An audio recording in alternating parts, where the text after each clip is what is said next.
Adding a slicer in Looker Studio allows users to filter data dynamically and interactively.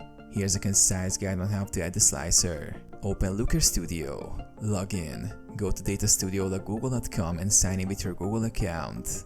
Open a report, select an existing report or create a new one where you want to add the slicer.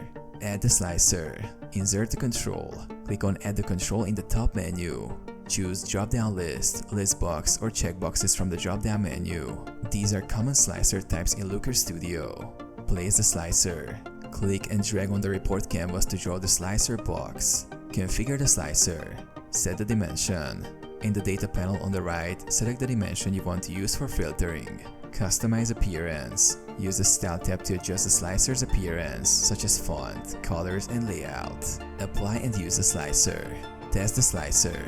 Click on different options in the slicer to filter data in your report dynamically. Save the report. Click Save to retain the slicer and any other changes you made.